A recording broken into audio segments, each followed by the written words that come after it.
Hello everyone, welcome back to my channel. Today I'm here to review Zoya's Sunshine Collection, which is their summer 2018 release. This is a 12-piece set and it's not available until May 1st, so if you're interested in any of these, just wait until May 1st. Keep your eyes out for it. I will notify you guys on Instagram if you follow me there. The first one I have here is Delia. This is a purple and I was able to get this one opaque in 2 coats. It did remind me a lot of Zoya's Abby, which was released in their spring 2017 collection. However, when I compared the two, immediately I saw that there was a significant difference. There is no way you can actually confuse the two if you have both of them in hand. Abby is much lighter and definitely more on the pastel end, whereas Delia is just a little bit more pigmented, a little bit darker. The next one is Missy. This is a lighter pink and it has a really good formula. Now, this one did remind me a lot of another polish from Zoya's 2017 spring collection, Jordan in particular, and when I compared Missy and Jordan, once again there was a significant difference. Jordan is much lighter, so if you have Jordan, this isn't anywhere close to it.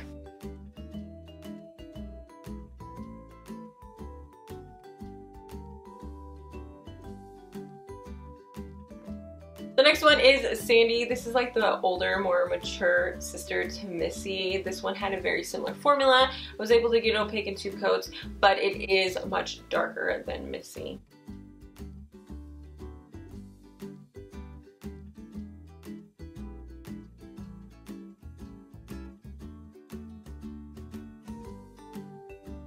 Here we have Ellie, which is like a flamingo-like pink. This is very pigmented. You can get this opaque in 1 to 2 coats. I did do 2. This one reminded me a lot of Zoya's Kelsey from one of their collections last year. And while they were similar, they weren't quite the same, although I would argue that you don't need both. I would say just look at them closely and decide which one you want. They are just so similar that I really don't see the need for both unless you are a collector. Moving on to the reds, the first one is Karen. This is a tomato-like red. This had another good formula. You can get it opaque in 1 to 2 coats. I did do 2. I like to do 2 so that I can cover up ridging, not so much for the opacity of the polish. When I looked at this one, this also reminded me of another Zoya polish. This in particular, it reminded me of Ming, but they are very different. Ming does have more of a jelly formula, so it is much shinier when it dries. This one has a cream formula, so it is naturally more pigmented. You can get this one opaque in just 2 coats at most, whereas with Ming you do need up to 3, and even then you might be able to make out some nail line. The next one is Marigold. This is a red jelly base packed with gold shimmer. There's so much shimmer in here though, it does distort the perceived color of it, so it does look a little bit more orange than what it would be without the gold shimmer. It did have a really good formula though. This one could be up to a 3-coater depending on your application, but you have so much control over it. It's not like a dreadful 3-coater at all. The next one is Virginia. This is a corally red. It has a really good formula once again, and I was able to get it opaque in 2 coats. When I was looking through my Zoya collection to see which polishes this would be similar to or could be similar to, I pulled out Zoya's Sonia. And while they did look similar, separated in 2 different areas of my home, when I got them together, they are definitely different.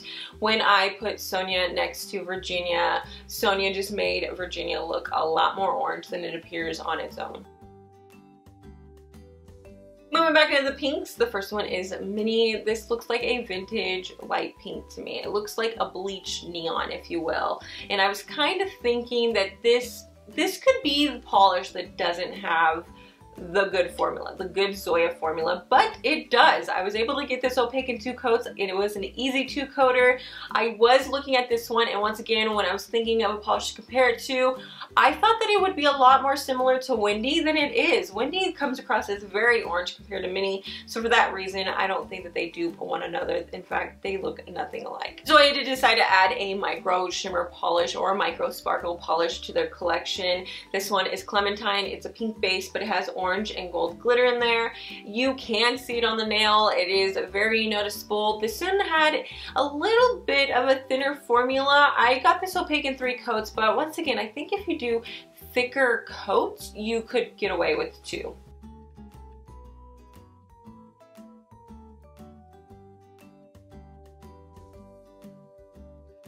The nude of the collection is Jack. This is just like a pale nude polish. There's not really anything too special about it. Zoya does have a lot of these, but this one did have a good formula, which is not surprising since it's coming from Zoya. I was able to get this one opaque in 2 coats.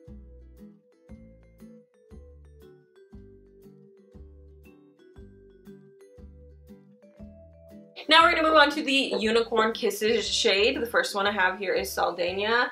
This is a clear base and it has a lot of micro glitter that looks like iridescent glitter to me, and then it also has chunkier like sky icy blue hex glitters in there as well. I did try to get this one opaque on its own, but even at 4 coats I couldn't consider this one to be fully opaque, although it is very reflective, so it kind of can deceive the eye into believing that it is fully opaque. It's really not. I could still see some nail lines, so for that reason I would probably just keep it as a topper. The last one is Zoya's Nahla. This is a clear base with micro gold glitter as well as micro iridescent glitter, but it also has chunkier gold glitter in there as well, just as Saldana had chunkier blue glitter. This was another one that I tried to get opaque on its own. Once again, I did 4 coats with this one, and while I think this one was much more reflective and in bright lights you could deceive the eye even more that this would be opaque at 4 coats, it really just wasn't. I could still make out my nail line, so I did decide to go ahead and apply it over Minnie, and I loved the combination. I thought it was so cute. So for me, I'm just gonna say that I would keep this in the topper section. I wouldn't say that you can get this one opaque or get full coverage from it unless you went on to do more coats.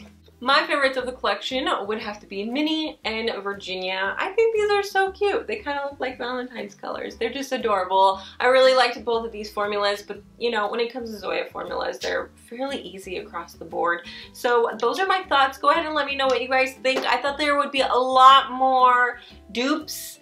I thought maybe Zoya would be duping themselves a little bit more, but you know what, I was actually a little bit surprised. I don't have anything in my collection that are exactly like these shades. The only polish in here that comes close to duping another Zoya polish, I would say, would be Ellie. Like I said earlier, if you have Kelsey, you may not need Ellie. I don't know, it's up to you. But go ahead and let me know what you guys think, and I'll see you in my next one. Bye!